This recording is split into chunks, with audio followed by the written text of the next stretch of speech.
What's that one B2B channel you personally cannot ignore, even when you're not working? For me, it has been LinkedIn. That's one channel that I cannot simply ignore in the best or the worst situations. Has the B2B marketing now moved from a reach-based, focus to more precision-based focus? As marketers, not looking at enabling sales per se, we're looking at as enabling our customers in the overall decision-making journey. So one B2B channel that's overhyped, right? The more you sponsor large format of events, the better engagement you would get.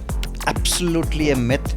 One experiment every B2B marketer should try in the next 90 days. If budget was not a constraint in the next 90 days, I will give a contextual AI-led tool in the hand of my team for specific functions and departments for them to experiment on it, try and see the impact of it in terms of efficiency, in terms of innovation, in terms of creativity, and bring back the story of why should we have it for the next year or 2 years or next couple of years.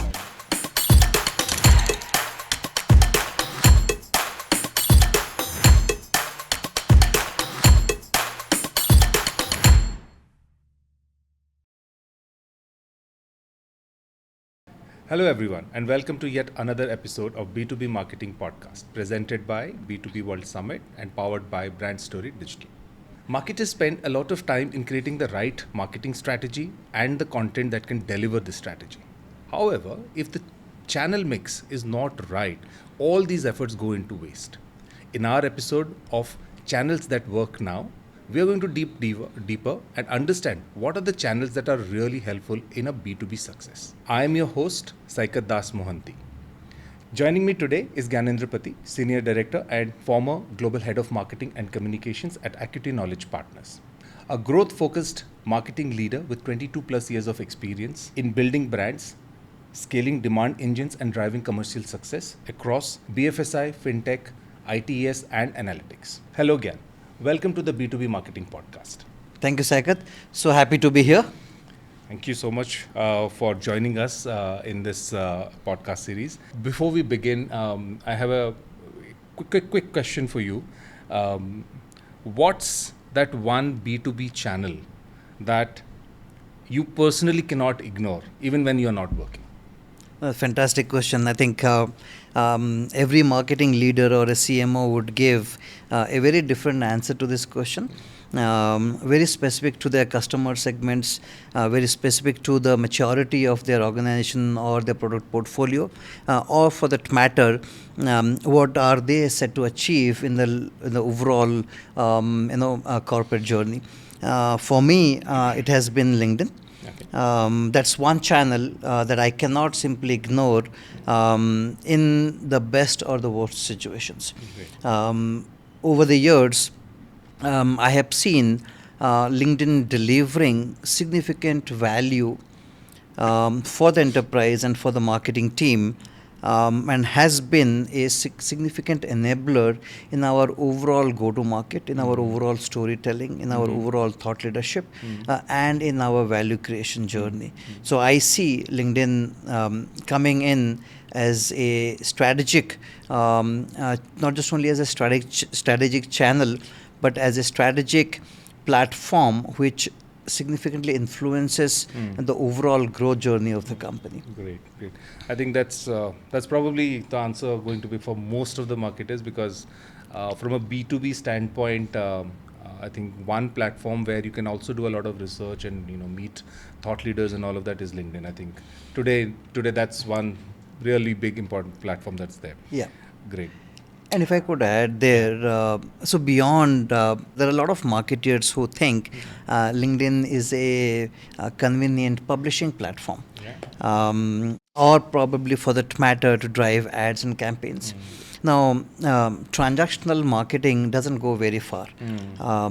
The moment we create a strategy which is interlaced, which is crafted beautifully around long-term strategy, and you are able to take your brand story to the market, meaningfully engage with your customer and prospects, and also your hiring market, you should be able to create a lot more value using LinkedIn as a channel, Right. as a platform. Great.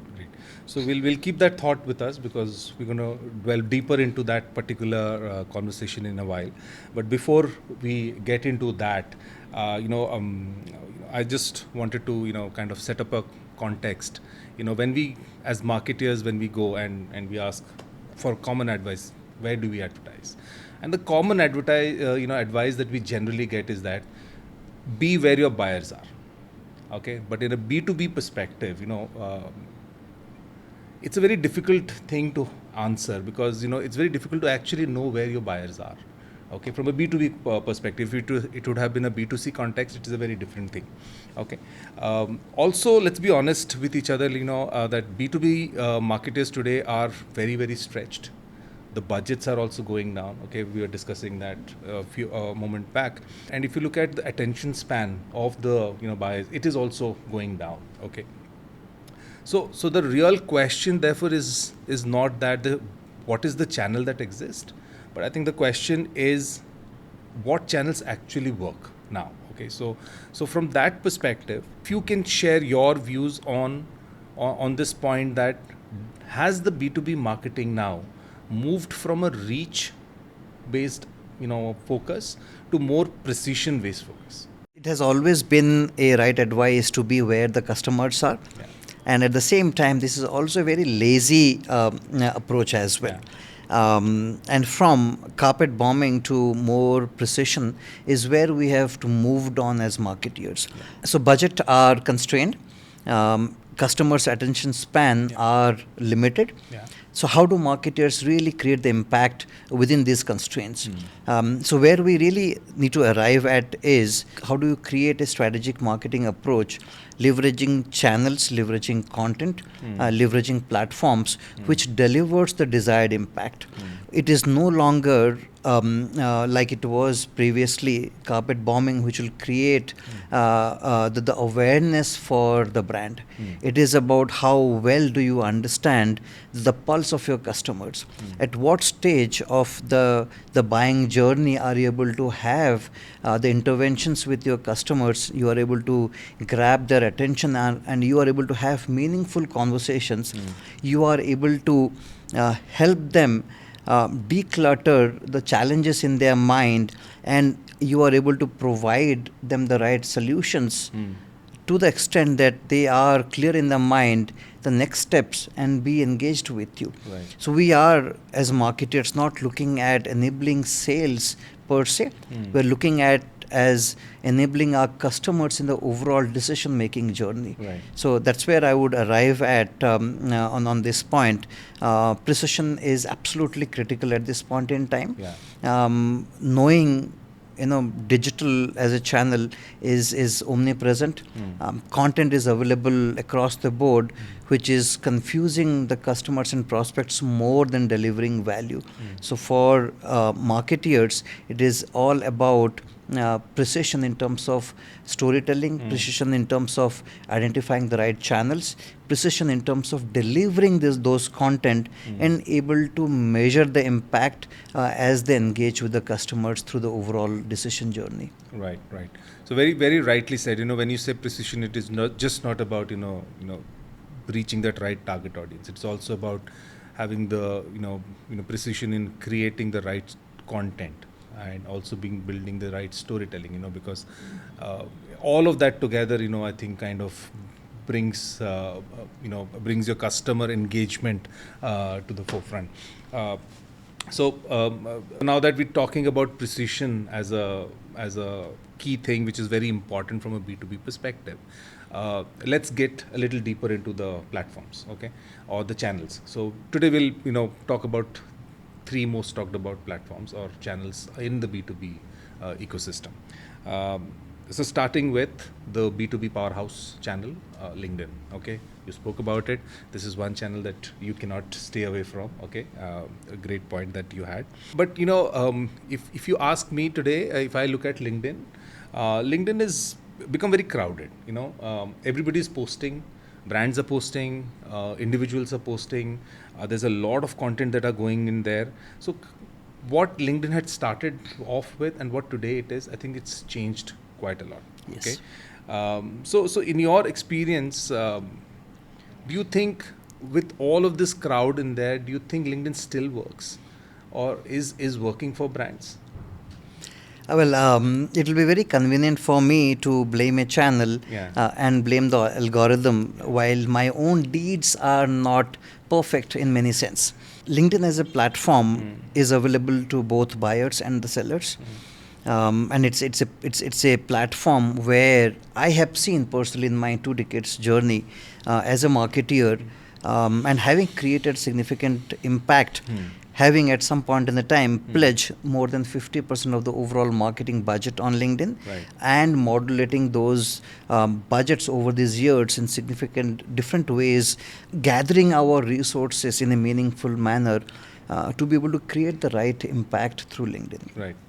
As a B2B focused enterprise, and as an enterprise which was focused largely on CXO level engagements and audience, it becomes imperative for us not to be chasing volume.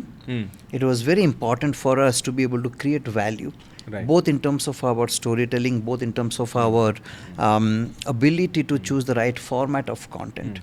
Now, you cannot go to LinkedIn and publish content which are self-praising in nature, which are self-promoting in nature, and expect ROI from that. You cannot drive customer engagements through brochures. You cannot create mechanical storytelling where the brand becomes a hero and where customer is not at the site, then you cannot expect better engagement. What I'm trying to focus here is, when the brand starts focusing on the customers, tells the stories which would help customer in its overall decision making, humanize the leadership, create bite-sized content as well as long format content through the overall decision making, and be able to engage with the customer in the right manner, you would see significant value created from LinkedIn. We were fortunate to have nearly about 300 self-motivated, extremely talented subject matter experts. So content was never a challenge for us. What was most important as marketeers was to be able to assimilate the content in the right manner, to be able to package the content in the right manner, and promote the content in the right manner. What we were doing was calibrating the content for specific customer personas, customer seniorities.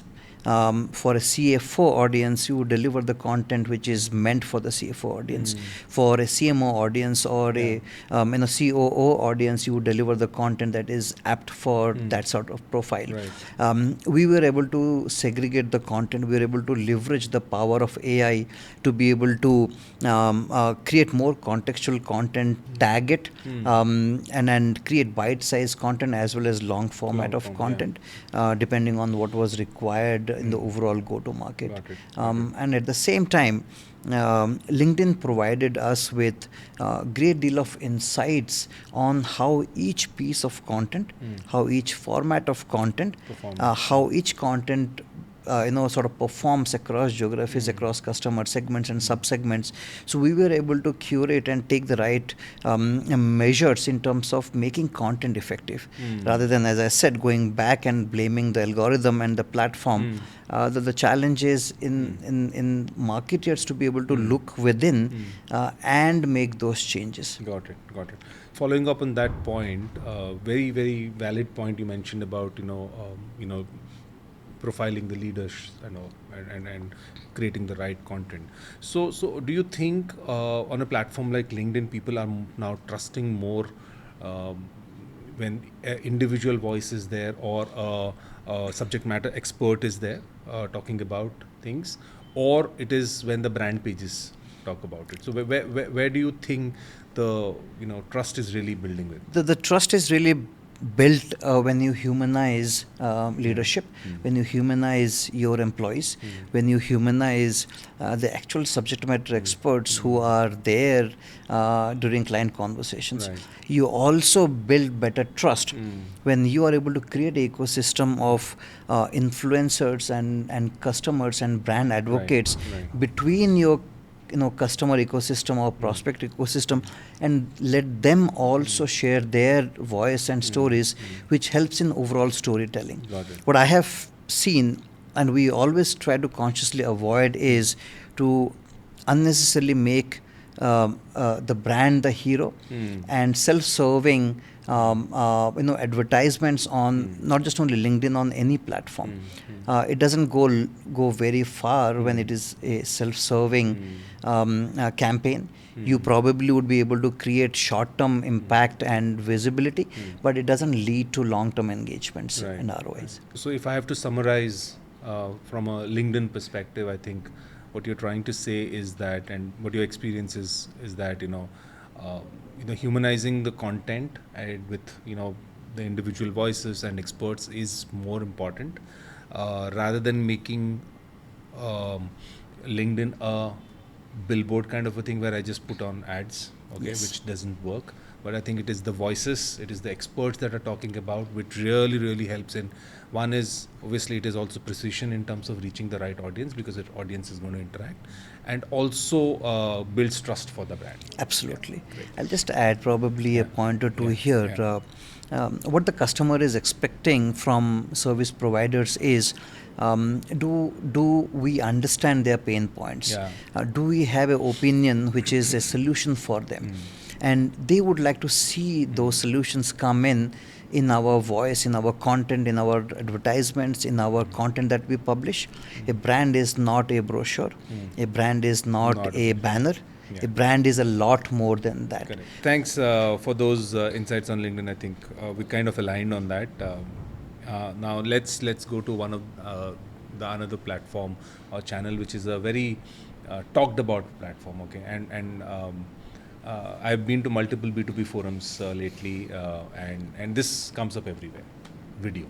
Okay, video has become the talk of the town. Everybody says we should do video, and however, what people don't say is that whether video is actually delivering business or not. Okay, so from that perspective, how do you see video actually driving business? Your views on this? For me and for my team, video has been the highest valued asset that we could create in terms of our overall go-to-market and our engagement. Right. You name the platform, you name the forum, you name the audience, you name the context. We would really like to have a video because it really works. Yeah. And I'm not just saying because we were able to produce great videos. Yeah. I'm saying because we have seen meaningful conversations coming out of videos. Great. Videos enables you to tell a great story in a very crisp manner. Yeah. What we have consciously done over these years is to segregate entertainment out of video content. Okay.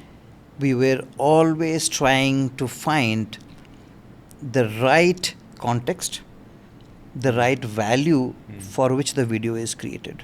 It should be educational, it should be educative, it should be informative, it should be an asset which should help customer get better clarity.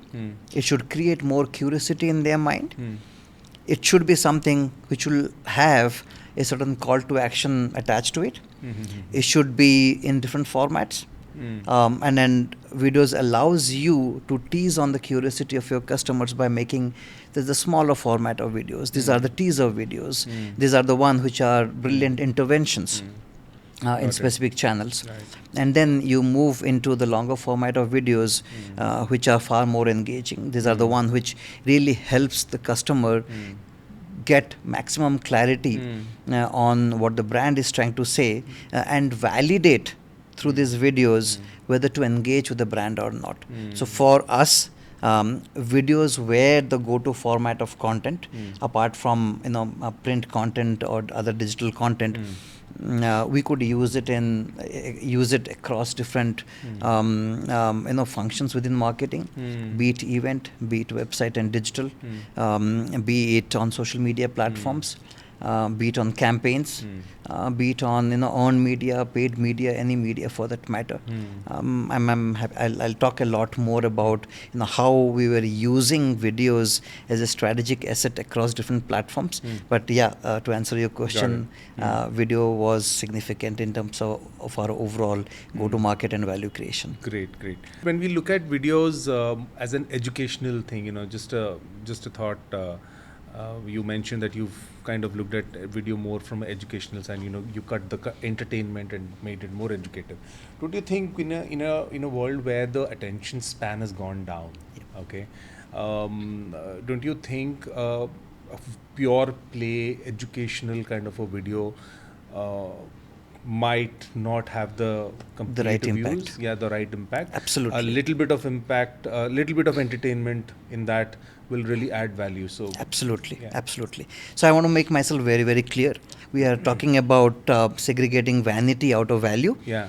We can always make great looking entertaining videos where there are a lot of graphics, where there is a lot of visual element. What I am talking about here is pure content, pure education, pure enablement.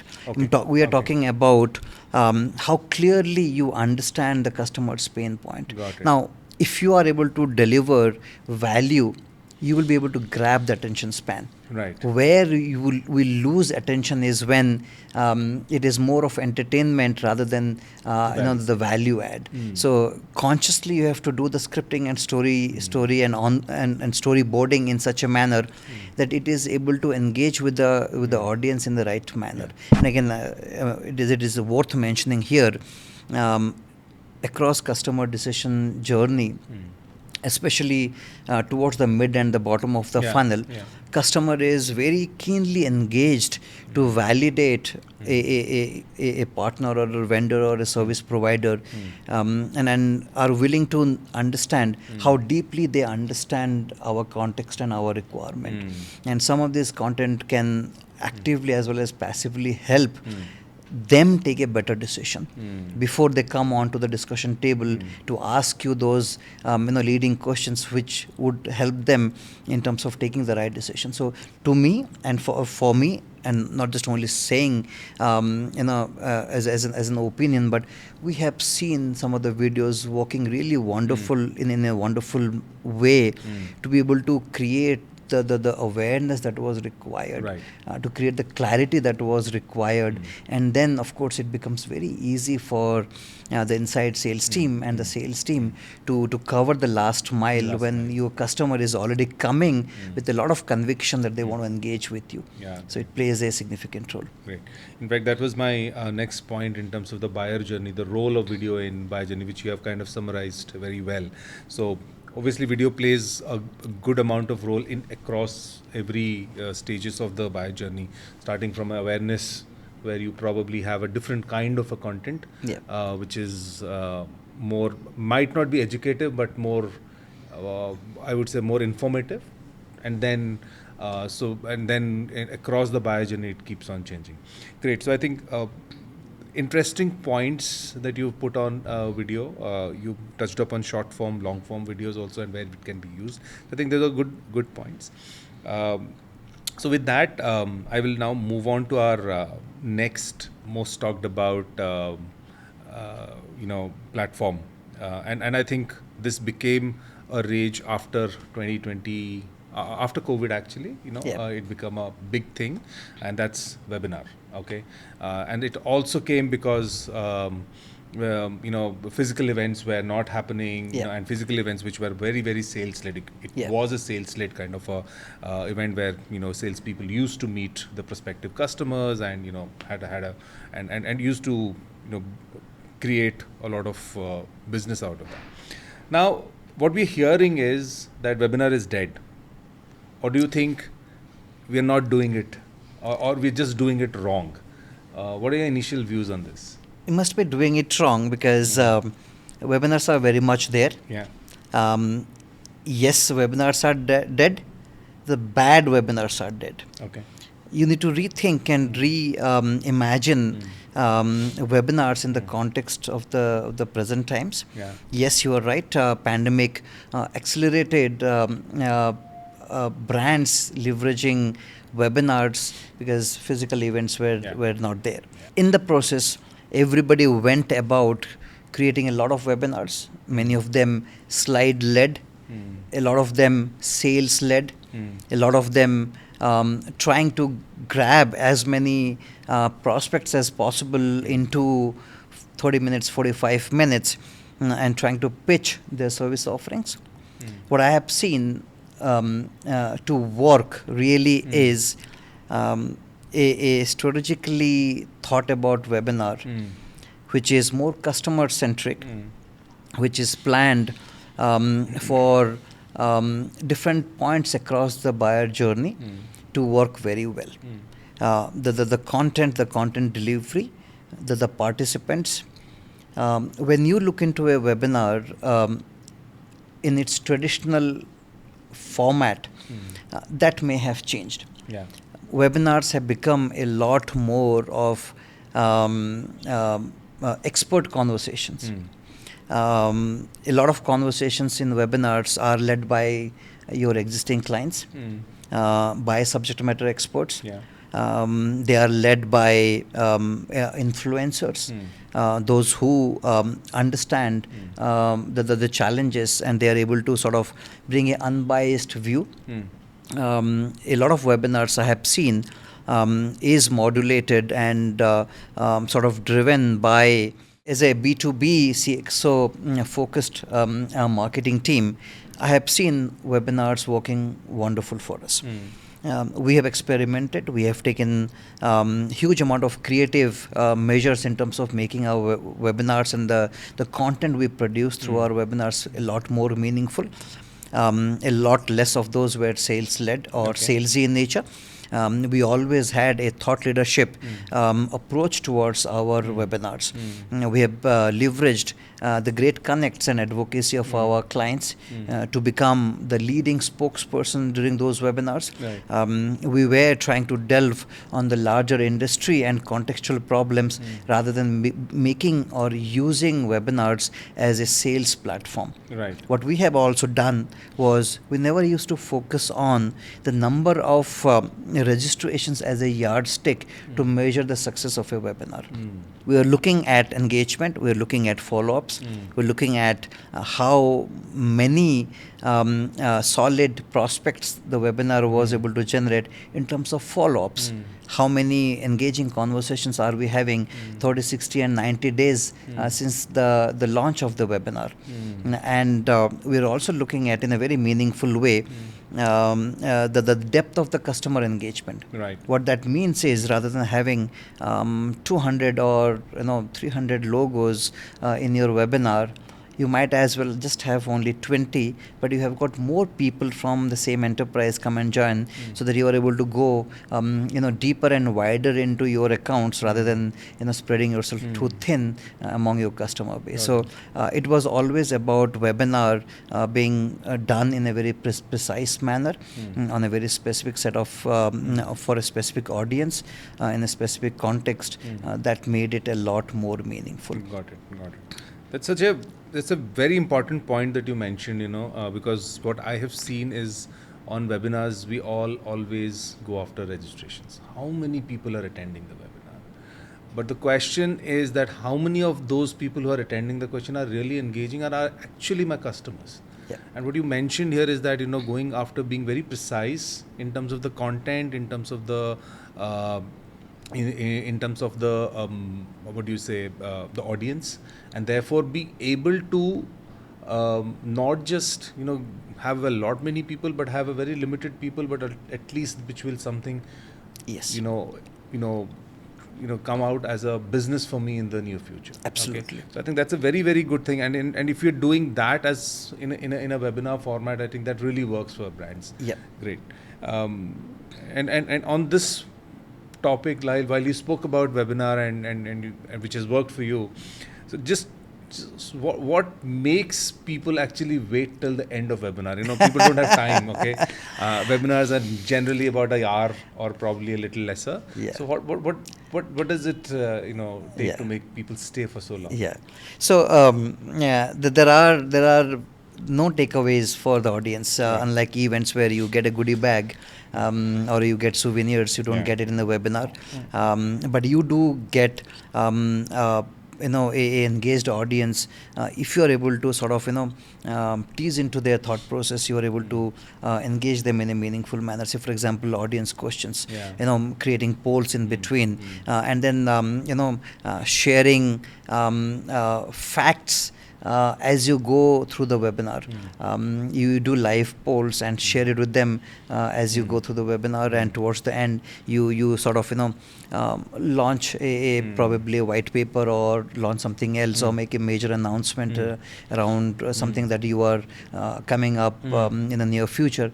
That sort of holds the audience engagement. Yeah. What we have seen is if the content and the presentation of the webinar is not salesy, you will always have the audience attention. Got it. If the prospects are able to see one of their own, who they respect, who they value as an opinion leader, they would stay not just only till the end of the webinar.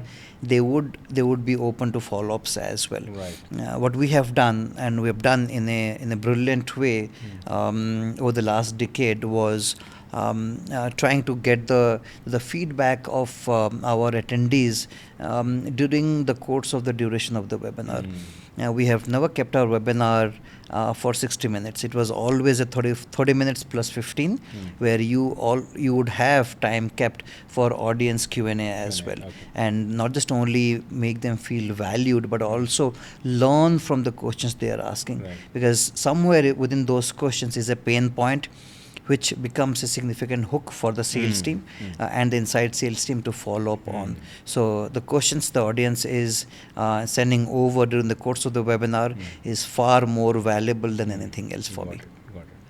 Okay. So what I hear is keep it engaging. Engage the audience time and again during the webinar. Keep it short. Keep it crisp. Yes. Have some good announcements and things, and also have opinion leaders who they kind of trust and follow. Yes. And that really helps. Great. Great. So thanks for sharing those inputs on webinars. So webinars are not dead yet. It's just that we are doing it wrong, or maybe people are doing it wrong. So for our viewers, I think this is a good point to actually take. Yeah. Okay. Right. Right. So we spoke about LinkedIn, we spoke about video, we spoke about webinar. Okay, that's great. So we have all of these channels and platforms available for us as a B2B marketer to kind of get into and start building our engagement with our customers. Okay, now let's and as I started off, and we said that marketing budgets for B2B brands are it's getting tighter and it's getting smaller every quarter on quarter. Okay, now in a situation like this, and where your CMO or the or the CEO is looking that no, I want to do everything in the world. Okay, but the budget is this much. Now, from a marketer standpoint, how do you really kind of choose the right channel mix within this, and therefore be able to really create content or reach out to your audience in the right manner, and therefore which helps you also drive business pipelines. Absolutely. Right? So prioritization, I think, Sekat, is the most significant attribute for a CMO or a decision maker to be able to get the best value and the best ROI from the depleting marketing dollars. For a team that I governed during the course of the last 14 years, we have seen ROI to the extent of 20x, most consistently delivering more than 15x ROI, contributing nearly 40 to 50% of new logos to the business. We had a very significant, very consistent ROI engine that we were driving. That naturally doesn't qualify an answer from my side that we were choosing the right channels all the time. But we were consciously taking decisions on the channels that are most important for us. First and most important thing is I will keep my personal preferences and biases aside and look at it only from the point of view of my customer. Right. The channels are effective when they are aligning with your audience platform of congregation. The content format aligns once it is aligned to your customers or prospects choice of content format. Same is webinar, same is video, same is so many other things. I'm not criticizing, but Facebook didn't naturally come to us as a channel of choice for our go-to-market and thought leadership. It is a brilliant channel for employee engagement, but not from a B2B customer engagement point of view. So as I highlighted at the early part of our conversation, at some point in the time, we were investing nearly 50 or more than 50% of our budget on LinkedIn. We had a very, very strategic approach towards content. Nearly about 8 to 10% of our overall marketing budget was dedicated towards content creation across different formats. We have leveraged webinars in a more strategic manner, not just only leveraging internal resources, but also sort of leaning on third-party platforms and channels to be able to create webinars, which has got access to a much wider customer base. Depending on the overall strategy and the outcome that we were expecting. So to come back to answer your question, in a situation where budget is already scarce and it is going to be a lot more competitive in years to come and challenging in the years to come, and management's expectation for higher ROI is not going to subside anytime in the near future. Marketeers need to be extremely careful and thoughtful about the choice of channel, the choice of content format. What I would say to sort of conclude on this is look at sustained content formats. Right. So for example, videos and webinars are not just only a snapshot content, but they are extremely reusable content. AI and technology allows you to be able to get a significant amount of data in terms of customer engagement from your videos and webinars. You can reuse the same webinars in many different formats across digital and campaign channels. And it is also, in terms of my experience, has been one of the most significant asset on demand when it is onboarded onto your website post the live webinar. Right. It continues to engage with your audience. It continues to influence their decision in a positive manner. It continues to create awareness. And it also is a very significant lead generation engine. A on-demand webinar can always continue to produce high-quality leads for you. May not be at the bottom of the funnel, but probably at the middle of the funnel, or probably at a very early stage, but highly qualified leads. And marketeers at this point in time really are focusing on improving the quality of the leads rather than gathering more and more leads.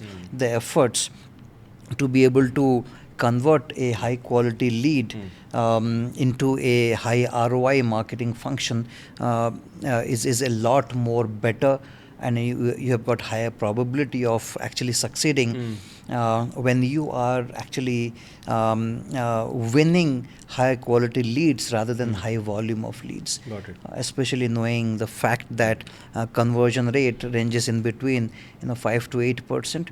If you are dwelling anywhere in the double digit, maybe 10%, 15%, 20%, you are a superlative marketeer. Perfect. That's a great answer, I think. Again, just while we're there on the last point on this one, I would just ask, do you have a 70-20-10 kind of a rule that you follow when you do a prioritization? Or this is not a snapshot learning. This is the learning of nearly catering to this audience for about for more than a decade. We have learned from our good and bad decisions as to what approach to take in terms of our overall budget, in terms of our channel. So to be very fair to my team and the pressing requirements of the organization, marketing has to be flexible. So to to ensure that we are able to deliver the impact, not just only from a go-to-market point of view, but also marketing manages communication as a channel, marketing manages social media, marketing would manage employee engagement, marketing would manage the overall PR and comms as well. Right. For me, in terms of with the channels, in terms of go-to-market, 50% of the budget. We keep about 20% of the budget for operations and digital presence, which is website infrastructure, hosting, servers, everything else. And then you keep about a 30% in between, which actually is fueling the overall engine with the right content, the right set of events where you want to really participate, and then everything else you keep a buffer somewhere around 5% for anything which is unexpected, and there are many. Or you want to try experiment something, things like that. Maybe. Yes. Got it. So we were able to keep technology slightly outside. There was always incremental budget towards investing into marketing technology. Right. Always experimentation. We always had things that was always futuristic in nature. Always thinking 5 to 7 years ahead of now, and then trying to gather the right data from this technology, making things efficient, making things a lot more nimbler for the marketing team. And the devil is always in the details. You cannot claim that a certain channel or a certain format or whatever you're doing else otherwise is giving you rich ROI and dividends until you can prove it with the right data. So for me, managing the right database with the right CRM, with the right marketing automation platform, having a significant number of critical new age tools that accelerates a overall marketing go-to-market is always super critical. Right. And then I have always been a leader who heard my team's aspirations and their recommendations. And then we always had kept a certain amount of budget that was required for experimentation, at least for 3 to 5 months pilot. That gave us a whole lot of idea and knowledge about where to invest in the future. So to sum it up, 50% of the business was towards value creation and demand generation. 30% is for content and enabling functions, including technology. You would have the 20% for PR, comms, and agency and vendor management. That is how it was. Overall 100%. Fantastic. Great. So there is no single rule to it. Every brand would have a different way of looking at it based on their experiences. But that's good that what you shared. It's a good direction to actually look at when you have to prioritize with limited budgets and all that. Great. So moving to my last question or my last discussion point, I would say, and this is something that I've always wanted to ask a B2B marketer. Okay, and I've all my life worked, major part of my life worked on B2C brands. Okay, so my big question for B2B brands has been that why don't we explore other avenues other than the few things that we do, whether it's LinkedIn, webinars, events, and all of that. Why are we not looking at doing things on television or on an OTT platform, or for that matter, being a sports sponsorship? Why do we really, as B2B brands, shy away? I know budgets are limited, but let's say if budgets are not limited, you have good budgets. Would you, as a B2B brand, explore into these kind of channels also? Fantastic question. If budget was unlimited, I would do a whole lot of things which I have always aspired, which my team has always aspired, and I'll give you examples. Not that so I believe in a lot more consistency of approach and doing things over and over again to be able to create the desired impact. As a marketing organization which was not just only creating value but also facilitating the right brand narrative, we have gone about investing from the marketing channels a lot into charity events, on social causes. That is something which I would like to invest. If you ask me, would I like to be affiliated on a sports event? Yes, magnificent opportunity platform to create the brand, to create the visibility and the trust. It's widely consumed, content in terms of TV and entertainment.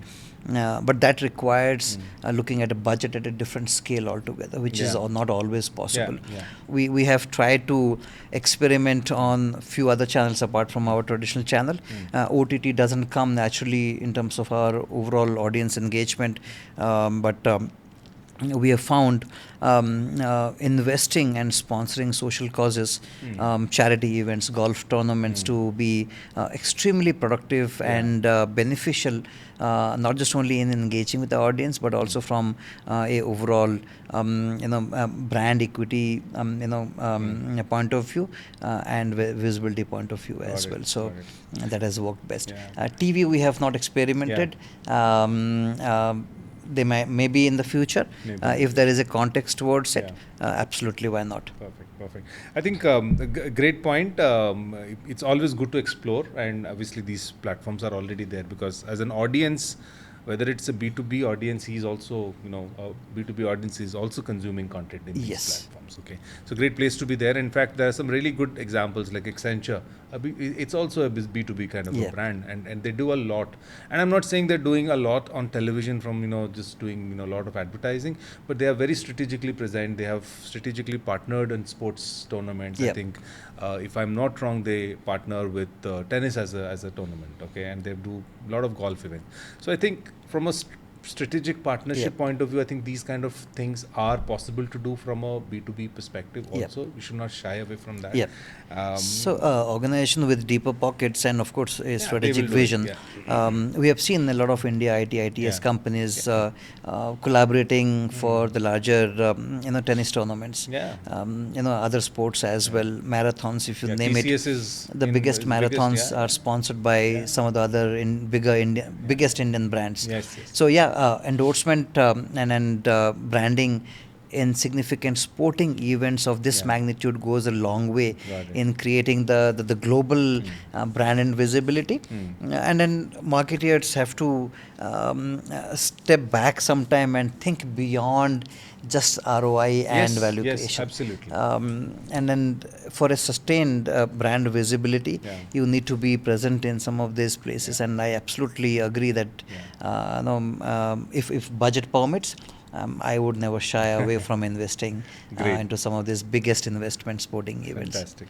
So that's great to know, Gyan. I think great to know that brands are getting open to these kind of ideas also, and obviously the more you align with your business and or the vision of the brand where you want to take your brand, I think that's the right thing.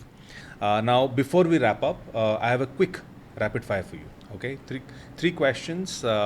Quick answers, whatever comes to your mind first. Okay, so one B2B channel that's overhyped right now. So in my mind, the most overhyped channel is the more you sponsor large format of events, the better engagement you would get. Absolutely a myth. There is not true at all. Focused events, which is right for your audience, makes a lot more sense than participating in very large format of events, big events. Events have become extremely expensive. I find it to be extremely overhyped. Got it. The most underutilized channel today?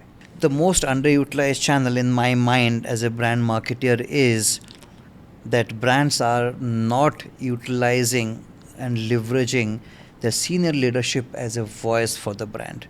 Okay. The more brand marketeers are able to humanize the senior leadership, bring them front and center to tell the brand story, to tell the brand narrative, they will be able to generate a lot better trust and engagement with their prospects and customers and the larger, wider audience as well. Such a valid point. I like that answer.